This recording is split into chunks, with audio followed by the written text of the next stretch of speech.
Welcome to a debate in the Pittsburgh mayoral race featuring the Republican candidates. From the studio of KDKA-TV. Hello and welcome to KDK's debate between the Republican candidates for mayor of Pittsburgh. I'm Ken Rice. I'll be serving as moderator. Let's welcome our candidates, Tony Moreno and Thomas West. Mr. Moreno is 56. He lives in Brighton Heights and is retired from the Pittsburgh Police Bureau. Mr. West is 48. He lives in Highland Park and is a business owner in Lawrenceville. I'll be joined in questioning the candidates by Lisa Smith, KDKA's Director of Community Impact, and John Shumway, my fellow KDKA News anchor. Here are the rules. Candidates will have 1 minute to answer our questions, then 30 seconds for rebuttals to their opponents' answers. The questioners may ask follow-ups here and there. We'll make sure those response times are fair. And finally, each candidate will have 90 seconds to deliver a closing statement. And so let's begin. Gentlemen, neither of you has experience in government or in leadership of a large organization, a large enterprise. Mr. Moreno, to you first. Tell voters why they should trust you to handle a budget of hundreds of millions of dollars, supervise a workforce of 3,000 employees, and ensure the safety of 300,000 citizens. Well, I disagree with that premise. I spent 24 years inside of the Pittsburgh Police Department. I led that city in arrest for 5 years in a row while under government oversight. They used me as the example of how these new rules and regulations and accountability measures can work while still doing good police work. I was active with my union. We fought the city on bad policy on a regular basis. We've changed the way that the city looks at policy when it's concerning residents and public safety. I was deeply involved with challenging those in court. I am a subject matter expert in Allegheny County as a professional witness.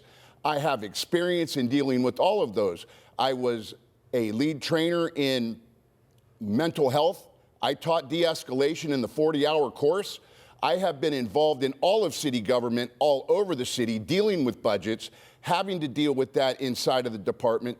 And when you recognize what happens in the city, everything they do is patterned the same way. So what happens in the city police department happens in public safety. Mr. Public West. Works. Mr. West, you have a minute. Yeah, so what we have right now in the city of Pittsburgh is not working. So I take the fact that I haven't been in a position in the city as a plus, because I'm bringing new ideas. But what I am is I'm a person who worked in TV news for 15 years. I was a producer. I held elected officials accountable. That was part of my job. And that is what is needed. And you guys do a great job of doing that as well. I also had no idea how to run a business. And what I did is I jumped in with 2 feet, because I don't pull back from a challenge. I love challenges. I go in, I started a business from scratch, not knowing how to run it, made cold calls, and started it. That was 11 years ago. Here I am 11 years later. I've had 2 stores, one at Ross Park Mall and the other one now in Lawrenceville. The Ross Park Mall is now gone, but now the Lawrenceville one is still going strong. I own my own building. I make things work. I jump in with 2 feet and I just make it work. That is what you need in the city of Pittsburgh. You need someone who can come in with no ideas, no baggage, and get things done. We have not had that for way too long. So like I said, I don't see me not working in the city of government. Time's up. Mr. Moreno, you have 30 seconds.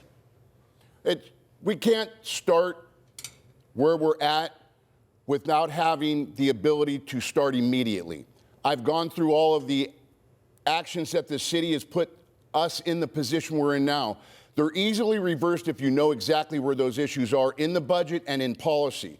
All we have to do is reverse those things and set forth the policy that we've trained on throughout the city, in the police department, in public works, going back to getting those trucks using the old maps where they used to do all the streets. We can do this. You have to have it ready to go right now. Mr. West, 30 seconds. Yeah, so I feel like you can come. I'm coming at this with new ideas. I'm coming with this new ideas. What I hear a lot from my opponent is a lot of anger and frustration. I have frustration as well, but I also have new ideas that I'm bringing to the table. I've also heard my opponent say that he wants to silence almost the city council and tell them this is what we're going to be doing. You have to work with city council to get things done. You can't come in and be king of anything. You have to work and get things done in a way that will actually bring real solutions to many of the problems that we have, whether it's budget or population. All right, I want to shift to something that was actually welcome news for the city in the last year. Homicides were down from 53 in 2023 to 42 in 2024. But murder rates, frankly, are falling in many American cities. Boston, however, uniquely shows what's possible With twice the population of Pittsburgh, Boston had just 37 murders in 2023 and only 24 in all of last year. So what do you know about what's working? Mr. West, this goes to you first. What do you know about what's working in Boston and what's stopping Pittsburgh from having the same kind of success?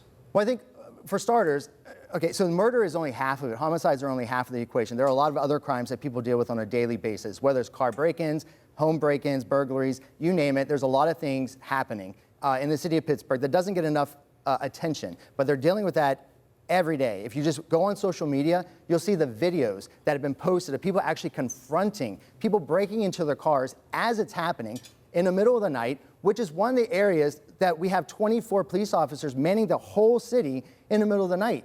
So a lot of times you feel like you need to take the matters into your own hands, which is dangerous. But I see that over and over again on social media. When it comes to the police force, we need to have a police chief. We're on number 5 in one administration, which is ridiculous. We need a police chief that will come in that is known and respected by other police officers and also known and respected by the community. And we have to get things working. We have to focus on the community. We have to get police back on street patrols, and we need to get them to know the residents of those communities by name. Mr. Moreno.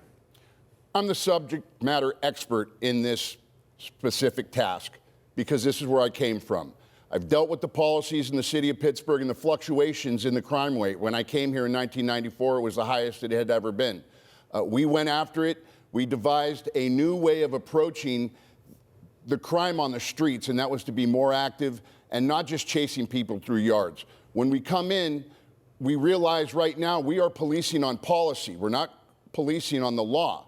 So if we have our police officers trained and we have police officers available, they can go out and start becoming parts of the community, utilizing and enforcing the training we have, particularly in mental health.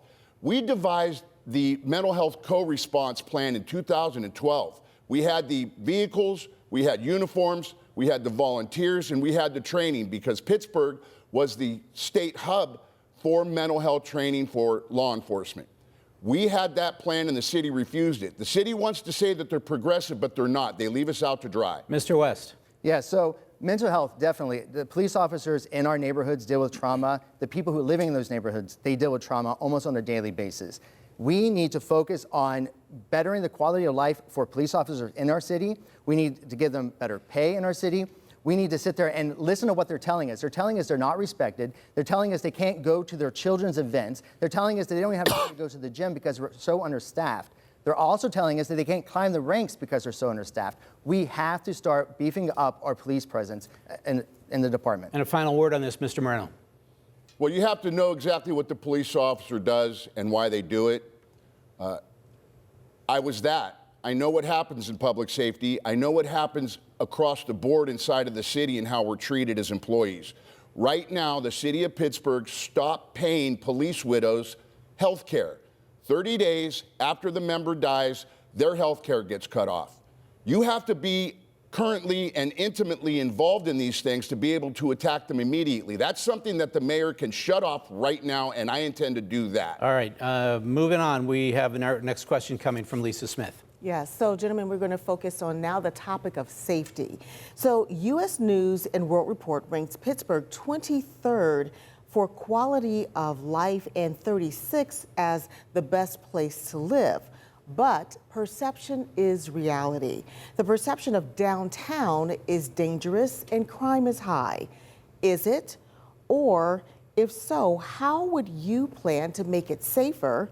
And if you don't believe that's the case, how do you plan to change the perception that downtown Pittsburgh isn't safe? Mr. Moreno. When we go downtown, that is the hub of what everybody believes is the city of Pittsburgh. That's where people start their adventure here. When I worked downtown, I ended my career in Market Square. I was the police officer standing there with my hat on, and people would seek you out and ask you where to go. How do you get to a place? Where's the best place to eat? Being that agent for the city of Pittsburgh was a proud moment for me. I used to carry around maps and show people where they were and how to get to the areas that they wanted to go see. Perception is everything. And when you come into our city, you see nothing but filth and garbage on the ground. Then you see mayhem in the streets. I know the numbers are what is being told to us. How they manipulate those numbers are a separate issue. When you walk out of those doors, when somebody walks into the city of Pittsburgh and they want to go and experience the restaurants and the venues that they have, they know that there's crime there because they're being faced with it immediately. Thank you. Mr. West. Yeah, so yes, downtown has its issues. I spend a lot of time downtown. I do a lot of my daily errands downtown. Yes, downtown is our brand. When people come into the city, it is our brand. So we have to take care of that. We have to beef up police presence in that area because no matter, I know we're spending a lot of money in downtown, but no matter how much money you spend, if you even perceive yourself to be unsafe, you're not going to go anywhere as a downtown. You have to be safe, and you have to perceive yourself to be safe because you're trying to get people from the suburbs and you're trying to get people from out of town into our downtown. But we have to remember, safety is not just a downtown issue. When I opened up my business in East Liberty in 2014, I had crime happening right outside my door in East Liberty, right on Baum Boulevard, in the middle of the day. People live through that. And it's a lot of, I wasn't expecting that. I had never done that before. I've never seen that stuff that was happening playing out in East Liberty. We have to remember, though, the safety is a citywide thing, not just a downtown thing. And there are too many neighborhoods where families and kids are too afraid to walk down their street. And that can't happen. Thank you. 30 seconds, Mr. Moreno. You have to start somewhere. 1/3 of all police calls come from downtown. That means that currently is the biggest problem, so that's where we have to attack it from. We have to build that model there. And it's not simply by putting more officers downtown. It's enacting or reestablishing the policies that are utilized to take care of the issues, to go in and make sure that the stores are protected, that people that are suffering from mental illness, addiction, and homelessness are getting cared for. That's the well-trained police officer downtown walking and engaging with them and identifying their needs and taking care of them. Final 30 seconds. Again, I will say, I have my business is not in downtown. And I'm telling you, safety is everywhere. You can start downtown, you can focus on downtown, but most of the people live outside of downtown. Most of the people who have small businesses are outside of downtown. So yeah, you can beef up the security downtown, which is needed, definitely. But you cannot forget about the families and the businesses in other parts of the city, which happens way too often. And I've seen it happen as a small business owner in my store, right outside the storefront. These families are seeing it every day. We have to focus on downtown as our brand, but we have to realize safety is a citywide issue. Thank you. John. All right, we tout our meds and eds as a proud point for the city of Pittsburgh. I think we can all agree on that. Yeah. But the fact is, the meds and eds are sitting on millions of dollars of property tax-free in our city. Now, this isn't unique to Pittsburgh. For instance, Providence, Rhode Island found a solution. They worked a 20-year deal with the colleges, including Brown University. They're getting about $11 million a year out of those institutions. Baltimore, Boston, New York, New Haven have all found agreements with their nonprofits. All right, so the question first to you, Mr. West.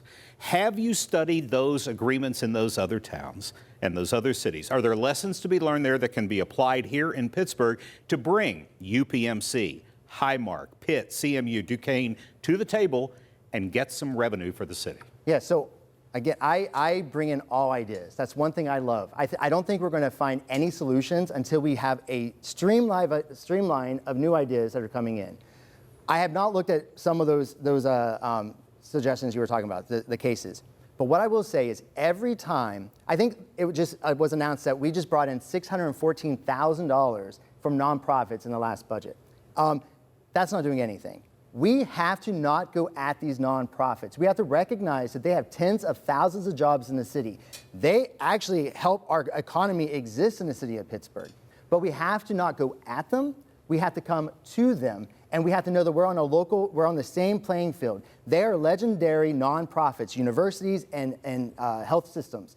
We have to work with them and say, let's get this done. And I know people are coming up with like this plan, let's have them pay for this, let's have them pay for this. I think we should go in there and have a discussion because I feel like it hasn't happened, a discussion. I feel like you get more out of a discussion and planning than you do just attacking them. All right, thank you. Mr. Moreno. I don't have to go and look at anybody else's plan. We already have that established here. Back when I ran the first time, I was going into the budget, and what I found was a line item in the budget that addressed payments in lieu of taxes, and that was for $456,000. I don't know where Mr. West came up with a $600,000+ for nonprofits. I would like to see it because in the budget that I read, I don't see that number. What I did find out was that dollar amount was aimed at St. Margaret's. St. Margaret's is over in Fox Chapel, but the city of Pittsburgh owns the property that St. Margaret's is on. So for years, and Michael Lamb, when I brought it to him, he could not tell me when those numbers were worked out or how they were worked out. So if you just take the basic square feet and divide it by 456,000, that's the number we can apply across the city. We can use that as leverage. That's the fulcrum on bringing them all to the table. The current administration right now with Ed Gainey turned down $40 million from UPMC only.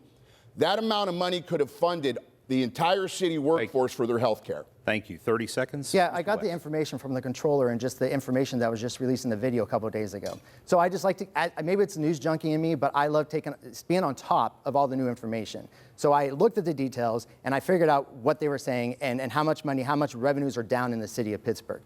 Revenues are down. We have to focus on bringing in new money and new streams of revenue. We need to go to our nonprofits and say, let's work this out. This is not working the way it is. And we can have all the plans that we talked about in the past, but what I'm about new ideas, to bring new ideas into the table to get things done. Mr. Moreno, another 30 seconds to you.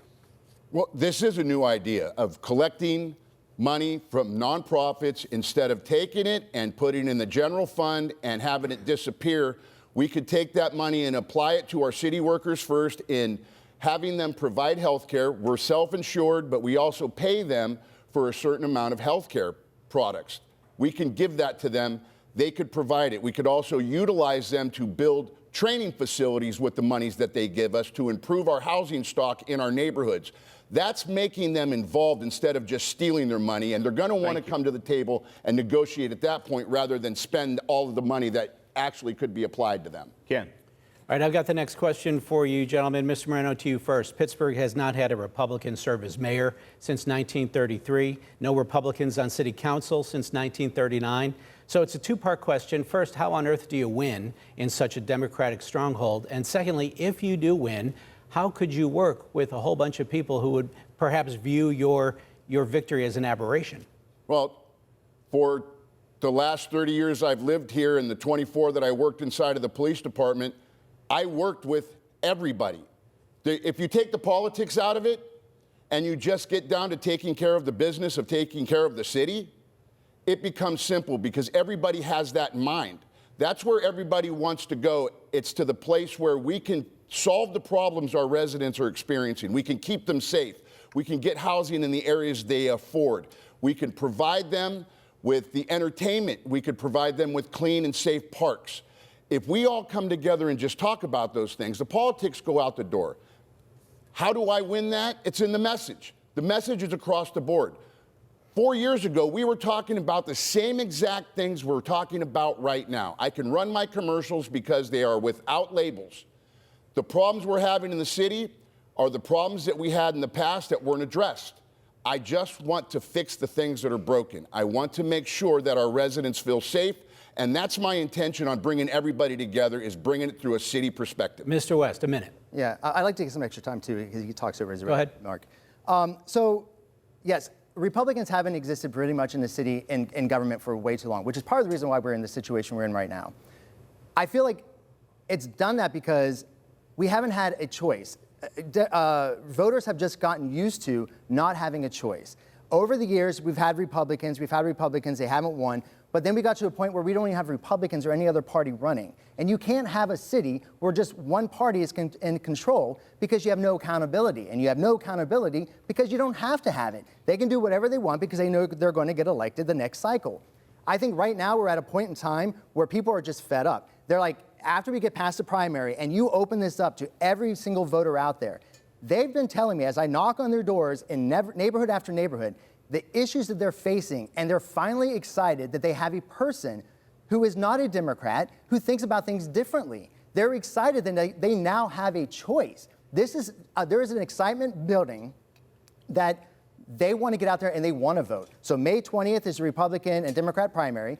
After that, we take on the Democrats. And I think it can actually be done this time. Mr. Moreno, 30 seconds. It's entirely preposterous that we're still arguing about Republican and Democrats when we can plainly see the issues that are happening on the ground in the city. You have Democrats arguing over who's taking Trump money. It's ridiculous. We have money right now in the city that's being wasted. that's being taken from the hands of the people that need it the most. If we could just sit down, take emotion out of it, settle into working together, get the money into the hands of the places that need them, get the police officers in the communities that require them, and get housing that people can afford, we're all going to come together and live better. Yeah. So, yes, taking emotion out of it. My opponent was actually charged not that long ago with pulling a shotgun on one of his neighbors. That's emotion if I've ever seen it before. Charges were dropped, but he pulled a gun on taking it out on in his own hands, taking the law out in his own hands because he felt like that was what he needed to do. That is not taking emotion out of things. But what I can tell you is, yes, we have a Democrat side who is arguing over Trump money without actually arguing over, that just tells me one thing. It tells me if they win, one of those two win, that means everybody who's not a Democrat in that small pond will not be listened to, as we've not been listened to for many years. Time's up, John. All right, you know what? I'm going to give you, Mr. Moreno, if you want to take 30 seconds and respond to that, I'll give you 30 seconds as well, Mr. West. Yeah, this is completely preposterous that he did not do any research, Mr. West, in looking up the false accusation that was put on me.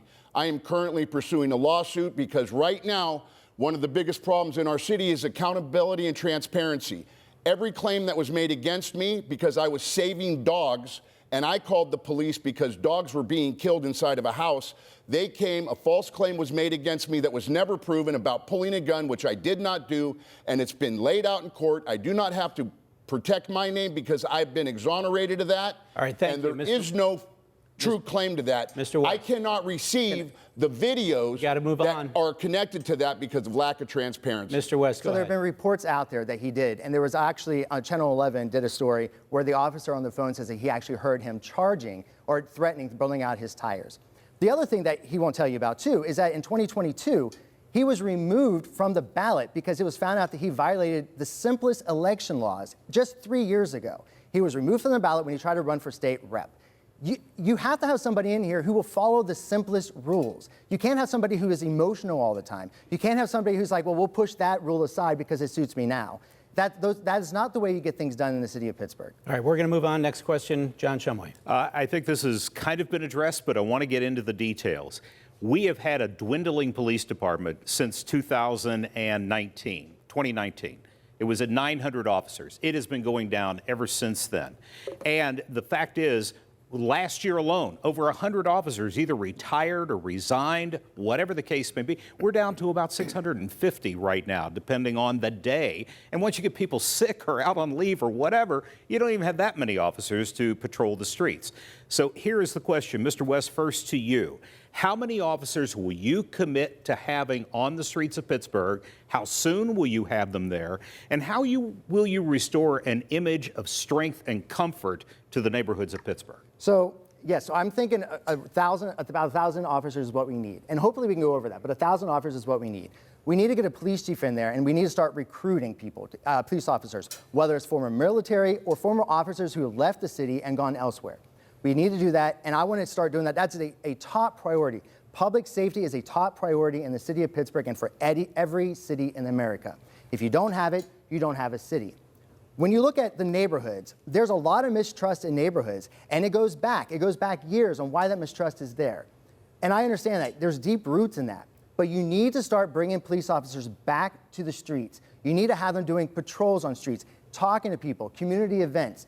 A lot of this stuff is talked about, but it's not happening. But if you take a look at the history of how it all began, it began when police officers did patrols on the streets, then they got into their cars, and then AC came about, and they start rolling up their windows, and it just shielded them off from the community and the neighborhoods. We just have to get the police back in the neighborhoods again. All right, Mr. Moreno. Well, I can tell you for sure that you're not going to recruit police officers if you have somebody in charge that just willy-nilly makes false claims that they know aren't true. Because police officers pay attention to their leadership. When they look up and they are deciding how they're going to get promoted, they either are looking at somebody who has completely played the favoritism part or they played the work hard part. And those are the police officers that are respected. And right now, they can't even play that part because of policy. They're not allowed to do their jobs. There's no measure on how they promote people in the city of Pittsburgh as far as their police work. If we can go raise the pay for the police officers, increase their pension, make sure that their widows get health care. We treat them with respect, and we go to them and tell them, hey, there's $1,000 that was due to you in the police department in the workforce stabilization bill for $112 million. There was money there.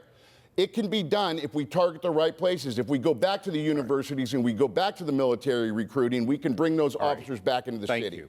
30 seconds, Mr. West. Yeah, so when I look for a mayor, I look for a mayor who I can trust and can actually follow the simplest rules. And I don't see that in my opponent. I actually appreciate that he was on the force and he helped to work to make the city strong and help to make it safe. But when I look for a mayor, I look for somebody who doesn't switch parties all the time because that's what they want to do just to become mayor. I look for somebody who's not kicked off of election ballots because they can't follow the rules. And yes, you can deny it all you want, but there is, you brought a shotgun out and you threaten your neighbors blowing out the tires and taking the law in your own hands. All right, last 30 seconds to you, Mr. Moreno. It didn't happen. It's been proven. He just keeps saying it. It won't change the fact. When we come in and we need to build our police department, it has to come in with respect. It has to come in with love. We have the finest training here in the city of Pittsburgh. We just don't have the people that want to come here. That's because they know by looking at our leadership that they aren't going to be treated fairly. Right now, we're in contract negotiations through the city of Pittsburgh and their police department, and at the same time, the city is not living up to their health care claims that they had for the police department. They're overcharging them and making them pay more than they originally agreed to. Thank you. Ken. My next question is also about policing. Mr. Moreno, we'll start with you. One of your most important duties as mayor, of course, would be appointing a new police chief. Would you commit to appointing someone already working for the Bureau, or would you commit to bringing in someone from outside? And either way, what would your main criteria be? We're going to open the entire book to who can come here. I believe we can find somebody that was here.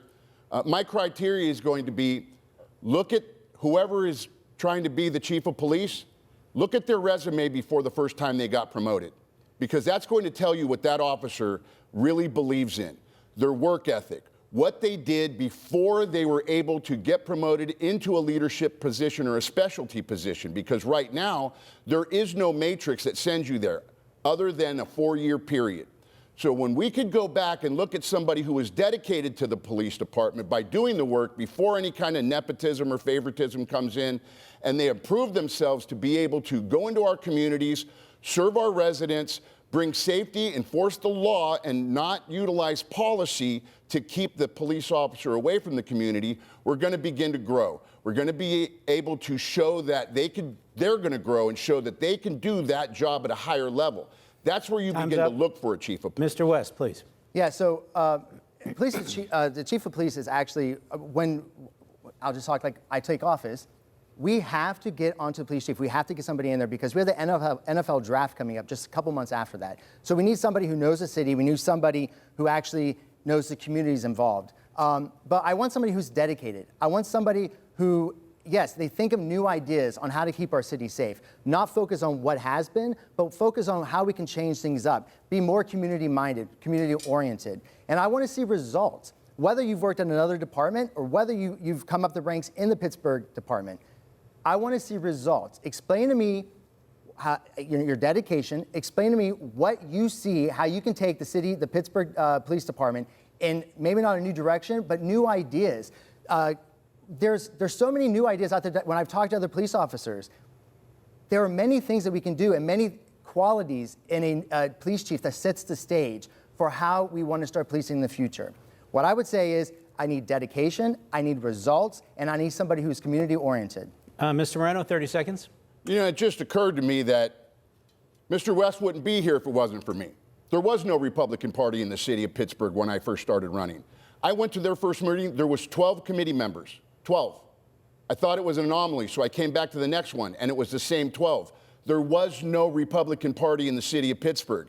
That's why I stuck with my union Democrat membership, and I ran as a Democrat, and that gave me the ability to know exactly what was going on throughout the city. That includes what happens in the police department because they run politically in the police department. It's detrimental. Mr. West. I'm sure the 40,000 Republicans who live in the city of Pittsburgh are surprised that they don't exist, because they do exist. They haven't, yes, there's a time that the committee was getting itself together, and they've been somewhat silent, but they exist. I'm not somebody who changes parties and just says I'm doing it just to get elected. My opponent's on tape saying that. I just changed my letters. It doesn't matter what I am. There's nothing in the Republican Party for me. And then he just changes it just so he can run for mayor because maybe he thinks it's the easiest route. Next question, Lisa Smith. All right. Gentlemen, the number of people experiencing homelessness gets a lot of attention here in Pittsburgh, from the porta potties downtown to the tent encampments. However, that may be actually a symptom of a larger problem, which is Pittsburgh's poverty rate. So we have some numbers. Currently, 19.5% of Pittsburghers live in poverty, according to the U.S. Census. While in some peer cities there are higher numbers, but there are some cities where the numbers are lower. For example, Columbus is at 17.8%, Indianapolis 15.1%, and Nashville 14.1%. The question is, does Pittsburgh have a poverty problem, and what is your remedy to solve it, Mr. West? Yes, Pittsburgh does have a poverty problem, and the problem is that we have closed out complete industries from our city. There have been neighborhoods completely left behind. You can drive through many neighborhoods. There are neighborhoods that we focus on. Those are the tech, eds, and meds neighborhoods, Oakland, you have Shadyside, you have downtown. But there's many neighborhoods in the city that are left behind, and families are left without jobs, and that creates poverty. We have not focused on the economy in the city enough. I'm a small business owner. I have to compete on a daily basis. As the city of Pittsburgh, we have to compete with other cities around the country to bring in new jobs and new industries. Right now on a federal level, we're talking about bringing back manufacturing into the U.S. But what I have not heard is, let's bring these manufacturing jobs to the city of Pittsburgh. I've not heard that. Pittsburgh's not even in the conversation. Why is that? It's because we're lacking leadership, we're lacking economic know-how. It's like we're resting on our laurels or just like complacent. That is not how you work that. Thank you. Mr. Moreno. Well, we all know that these issues exist. That's all anybody ever does is just talk about them. Right now, if you are homeless in the city of Pittsburgh, there's a place for you to go. There's a place where you can get help. The people that are there to go to these areas where the homeless are not allowed to integrate with those people and find out what's really wrong. You're paying street teams. They said they spent $10 million on the homeless downtown, and they can't find that money. UPMC suing the city of Pittsburgh right now because of that claim. There's people out there that are being left to die in planters in the city of Pittsburgh. A pregnant woman overdosed in her tent, and then because nobody was checking on her, she froze to death. There was somebody in a tent that got picked up by a shovel in a front end loader because nobody checks on them. It's a financial issue. The reason people are living out on the streets is because they have no financial initiative. Advanced AI. Responsible AI is going to be the renaissance in the city of Pittsburgh for job building. Thank you. Mr. West, 30 seconds. Yeah, so I recently toured Light of Life missions on the north side. There's a lot of good people in the city doing a lot of great work, especially when it comes to the homeless. And they understand that a lot of people who live on the streets, they have either alcohol addiction, drug addiction, or they have some mental issues that need to be taken care of. These are organizations we need to lean on. We need to sit there and make them part of the conversation, because it's not just going to be a city by itself solving this issue. There's many issues out there when it comes to homelessness. And yes, the encampments have turned deadly. It's not safe for anybody. Thank you. Mr. Moreno. They're already at the table. They are the standard for what goes on. The problem is not the people that are going to the Light of Life. They're getting the help they need because there's rules that are applied there. If you look at the county controller's report, there was 20% empty beds across the board. Why is that? The people living on the street want to live there because they don't have to obey the rules that apply inside of places like the Light of Life. They're out here committing crimes. So if you address those things, they will start finding shelter. The shelters they're providing now Thank you. Don't have rules. Thank you. Ken? All right, we need to pause for a quick break right now. We'll have more of KDKA's debate between the Republican candidates for Pittsburgh mayor right after this.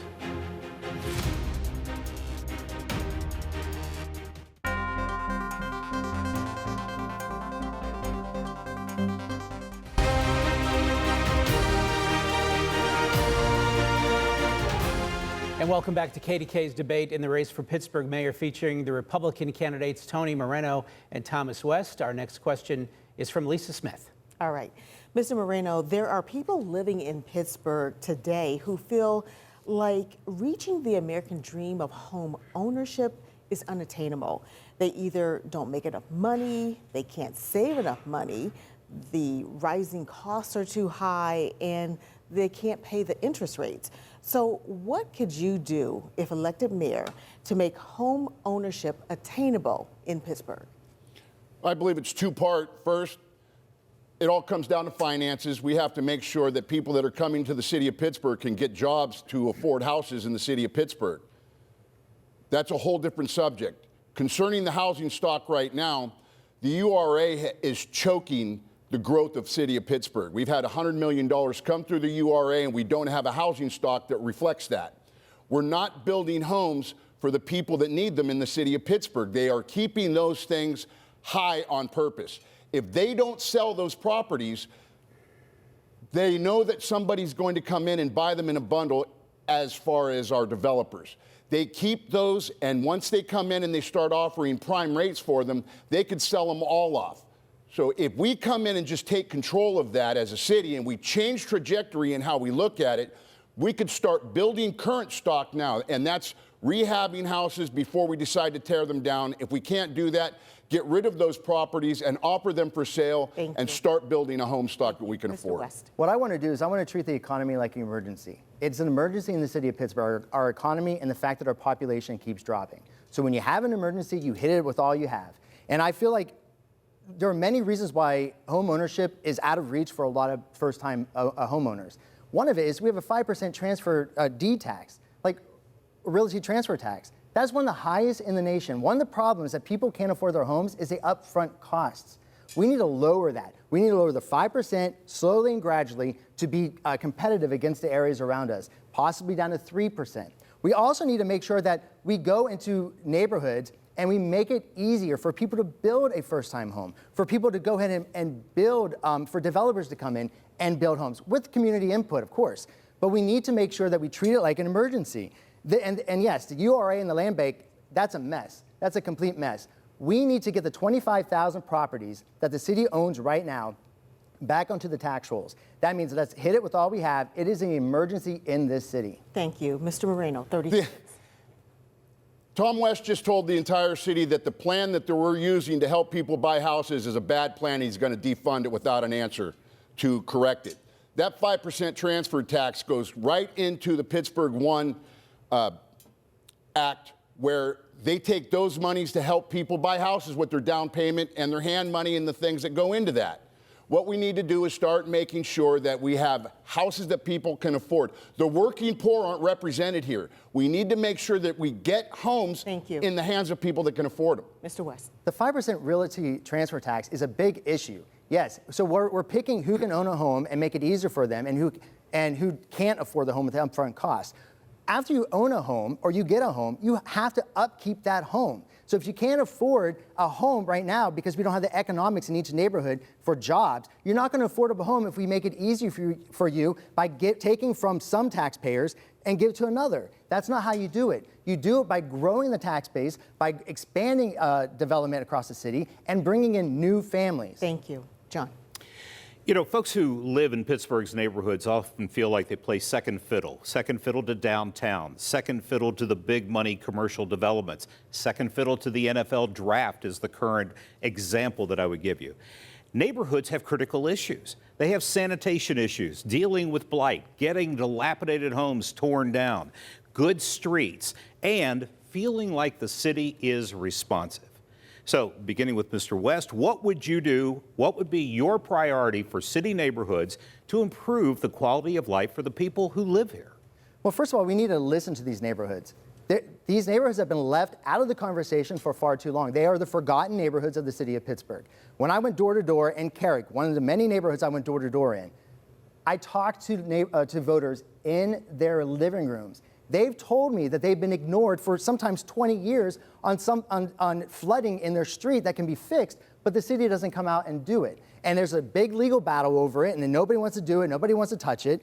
We have to start listening. The other thing, too, is I was just reading this morning in the Post-Gazette that, the power's knocked out to much of the city last week. There were small businesses in Manchester and in the Mexican ward streets that don't even have power yet. And they said they feel like they're being left behind, these small owners, and they haven't even gotten a phone call from the mayor. They haven't gotten a phone call from city council. Our elected leaders have to make sure that they are listening to the voters, and that is not happening because every neighborhood has different issues that they're facing. All right, Mr. Moreno, responsiveness to the neighborhoods.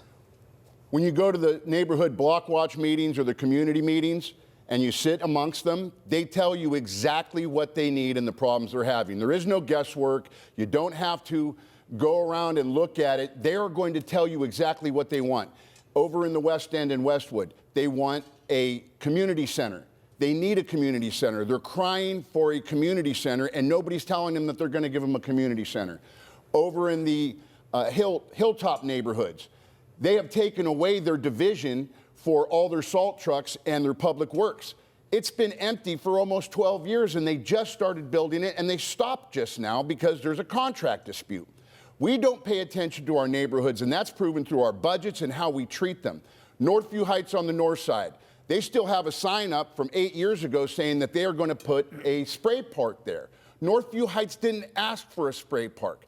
Northview Heights asked for a technology and rec center, but they can't get that. So even though they're telling them, they're just ignoring them, and I won't do that. All right, thank you. 30 seconds. Yeah, as a small business owner, what I have to do is I have to continuously listen to my customer base. If I don't listen to my customers, in the city's case, taxpayers, you're not going to get anywhere. And these people are going to leave. And they're not going to have if I don't listen to my customers, I don't have a business. If the city doesn't listen to its communities and the people who pay taxes here and the small businesses, we are not going to have a city. Our city is going to keep shrinking. We need to focus on this. And because I own my own business and I have to do this, I have the skills to get it done. Not just talk, not just all this hubbub of everything. We have to get it done, and somebody like me can get it done. All right, Mr. Moreno, another 30 seconds.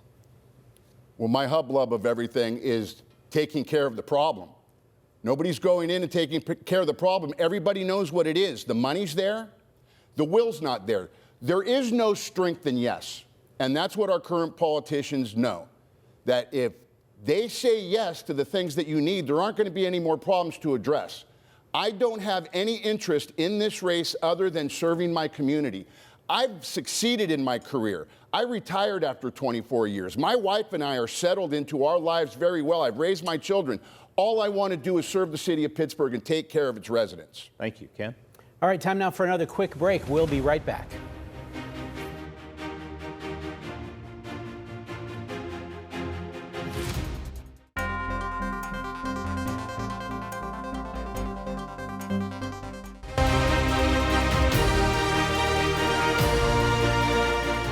Continue now with our debate featuring the Republican candidates for Pittsburgh Mayor, Thomas West and Tony Moreno. Our questioning continues now with John Shumway. You know, Pittsburgh's population has been on a slide for years. However, Axios reports we gained 450 people between 2023 and 2024. But look around downtown and look at all the vacancies that we have, not only downtown, but throughout the city. After the pandemic, things just haven't come back. So the question is, and the city's finances are suffering because of it. So the question is, what would you do as mayor to, number one, get people back into the city? And what's the role of the mayor? Should the mayor be the cheerleader? Should the mayor be the salesperson out front in order to bring people in? We'll start with Mr. Moreno. Absolutely, the mayor has to be out front and growing the city. It's his responsibility, and it starts with public safety and it ends with public works. Our city has to look clean and it has to be safe. From there, we can grow out and start looking at the issues that have led us to this place. What's the population did we lose? That population comes from the black community. The city of Pittsburgh's policies has driven the black families out of Pittsburgh, and they're replacing them with people that aren't from Pittsburgh. We're not making that a priority and keeping the people that are from here in Pittsburgh where they could grow their families. We need to give them that ability to earn a living, and that ability is going to come from responsible AI. This is the renaissance in the city of Pittsburgh. When we can build data centers data storage and data mining right here in the city. It's going to bring jobs that are going to build this city out again. It's going to bring families that are going to come and stay. It's going to bring young people that are going to come and decide, this is where I want to make my life because now I can afford to live here. Advanced AI is going to drive this city into the future. Mr. West. It's a shame that we look at 450 new residents and think that's a success story. And that is not a success story. From 1960 to now, we've lost 400,000 people. That's more than what we have in the city currently. The reason why I got in this race is because as a taxpayer in the city of Pittsburgh and a small business owner, I got frustrated. And I listened to every single person who came into my store across the political spectrum, and they all had the same complaints. You know what they do? They leave the city. They leave over taxes, they leave over crime, they leave over Pittsburgh schools. So I would like to be a hands-on mayor. I came from a blue-collar background. My family they're from Greene County. A lot of them were coal miners.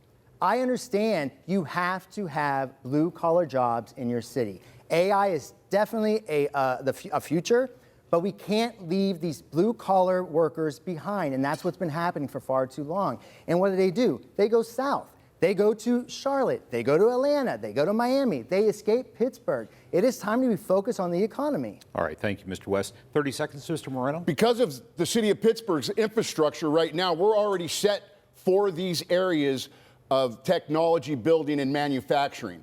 We have Carnegie Mellon and UPMC developing the things for the future that can be done right here in the city of Pittsburgh as far as our pharmaceuticals and our medical technology and utilizing that advanced intelligence responsibly. Those data mining centers need a lot of energy and they need to be near water and they need to have people that can build them and run them.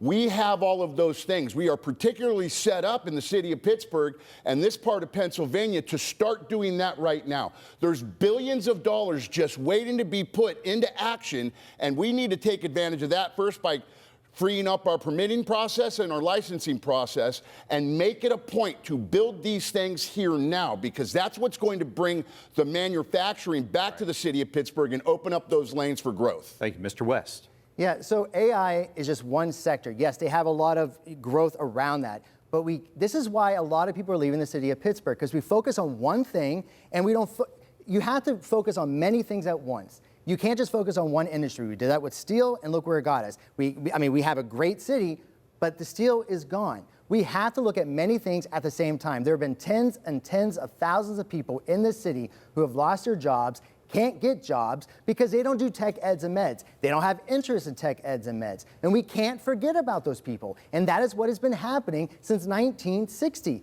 I want to come in, and yes, I will be hands-on. I want to make it easier to open up a business, entrepreneurship. All right, thank you.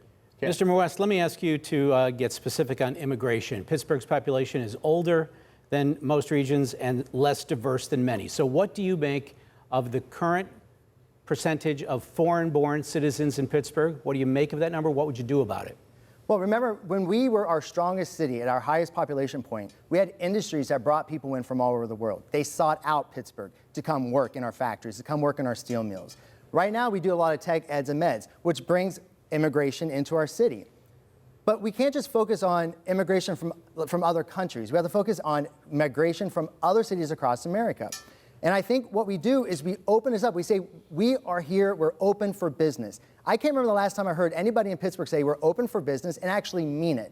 The reason why we're looked over many times is we're not upfront. We're not forceful enough when it comes to the national scene, when it comes to immigration. Everyone knows that Pittsburgh's a great city. Everyone knows that we have a historic past. But that's all they know. They don't see what we're doing to push our city forward. What I want to do is push our city forward. I want immigration from all over. Mr. Moreno, 1 minute. I'm intimately involved with this. I'm half Mexican. On my father's side, it's Moreno, like Rita or Omar. I have family in Southern California right now that's in the immigration system.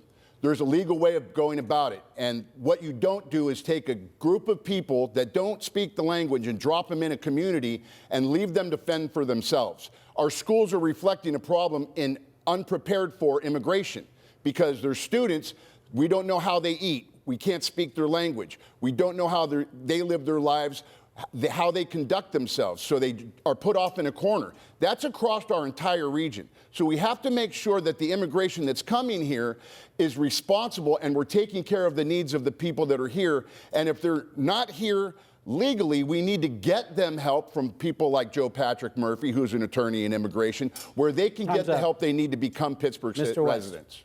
I just hear roadblocks. Like, I want to open up our city to people. I want to open up our city to people who want to have jobs. I want to open up our city to people who want to be entrepreneurs. I want to open up the city to people who want to be entrepreneurs and create jobs in whole new industries. I'm tired of hearing roadblocks. It's so frustrating as a small business owner to every time hear roadblocks. We're only going to accept these people if. We're only going to accept these people if. Yes, legal immigration, definite. But what I'm saying is we need to be open to everybody. Up. Final word on this, Mr. Moreno. We just announced that over in the Beachview area, there were 40 new businesses started by immigrants. Well, where did that money come from? And why wasn't that money in those plans presented to the people of Homewood or Northview Heights? Why wasn't all of that money and all of these special programs applied to the residents of Pittsburgh that could have built a business, got a home, and brought their families back that have been pushed out? That's where we're not focusing. Thank you, Mr. Moreno. Time now for the candidates' closing statements. The order was determined earlier by coin toss. Mr. Moreno, you go first. You have 90 seconds. Ladies and gentlemen, we are facing issues in the city of Pittsburgh, and what's required is immediate action. An action that's not politically driven, but it's driven by the residents of Pittsburgh. We have to take care of Pittsburgh first.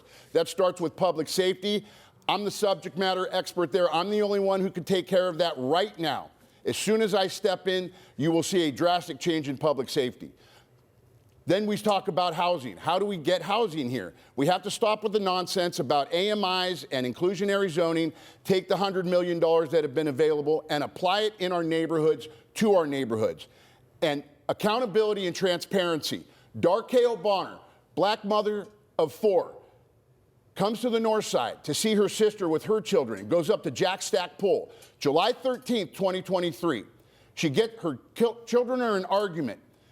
They leave the pool area. The lifeguard leaves the pool area and shoots her in the face, follows her up the street and murders her in front of her children. There's 8 cameras. There's a body camera confession. There's 2 private cameras. And the city came out after that man shot 10 rounds, killing her, shooting her sister in the neck, and said it was self-defense. There is no accountability to anything right now in the city of Pittsburgh when single black mothers of 4 can get shot in the face in our city parks and nobody tells us what happened or shows us what happened. I demand accountability and transparency, and that's what I will bring this. Please vote for me, city of Pittsburgh. Mr. West, you have 90 seconds. So I got into this race not for name recognition, not for anything except for the fact that I'm frustrated. I'm frustrated as a city taxpayer, and I'm frustrated as a small business owner.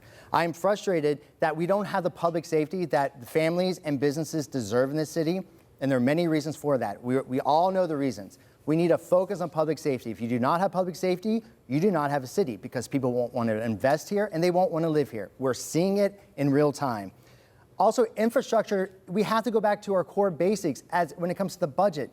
Infrastructure has to be taken care of. We can't have falling bridges. When you ride over a bridge, you can't think twice on whether it's going to fall on you or not because it's happened already. That is one of the scariest things that I can even imagine. We need to focus on small business development in this city. We need to make sure that small businesses are heard because I can tell you right now as a small business owner, we are not heard in this city. We are taken for granted in this city. You wake up one day and there's a new ordinance facing you that you have no idea what's going on. Whether it's the plastic ban, the bag ban, whether it's something to do with parking, you name it, we're not being listened to. The housing is a huge issue. So let's remove all the roadblocks that's preventing us from developing housing across the city. When you bring into more development of housing, you're going to eventually lower those costs. But we have to also lower the realty transfer tax fee. And there are too many conversations happening behind closed doors. Thank you, Mr. West. And that concludes our debate. On behalf of all of us at KDKA, thanks to you for joining us. Thanks to our candidates. Be sure to vote on May 20th.